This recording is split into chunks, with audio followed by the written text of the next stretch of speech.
मी जळगाव जिल्ह्यातून आलेलो आहे. शिवराम पाटील. महाराष्ट्राच्या विधान परिषदेमध्ये आता राज्यपाल नियुक्त अशा 12 जागा खाली आहेत. पिरियड ओव्हर झालेला आहे. राज्यघटनेचे कलम नंबर 171 त्यापैकी क्लॉज 5 मध्ये असा उल्लेख आहे की या 12 जागा ज्या आहेत सामाजिक कार्यकर्ते, वैज्ञानिक, साहित्यिक आणि कलावंत अशाच लोकांना या ठिकाणी घेतलं जावं आणि त्याचे संपूर्ण अधिकार राज्यपालांना आहेत.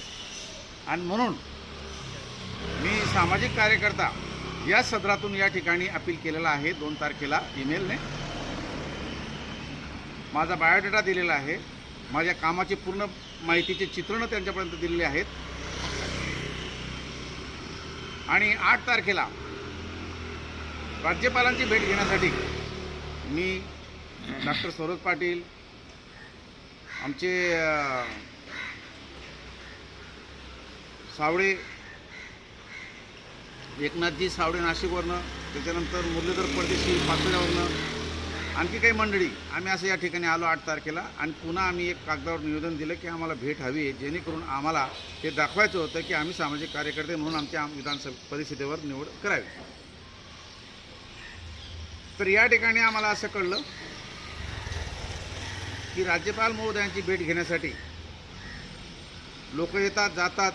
जसं कंगना राणावत आली, राज्यपालांनी चांगल्या प्रकारे जास्त वेळ दिला भेट. त्याप्रमाणे अर्णव गोसावीशी त्यांनी गृहमंत्र्यांना सांगितलं त्यांची तब्येत वगैरे कशी काय, त्यांना नातेवाईकांना भेटू द्या. तर मला असं वाटतं की राज्यपाल महोदय अशा लोकांना कदर करतात जे डिस्प्युटेड असतात. अर्णव गोस्वामी असो किंवा ती कंगना राणावत असो. मग माझ्यासारखा एक सामाजिक कार्यकर्ता शिवराम पाटील जर समजा या ठिकाणी आला आणि तो जर आपल्याला 2 दिवसापासून अपील करीत आहे तर का भेट देऊ नये. म्हणजेच मला असं वाटतं की राज्यपालाचं पद हे आमच्या नागरिकांसाठी नाही आणि आमच्यासाठी राज्यपाल पद काहीच महत्त्वाचं नाही.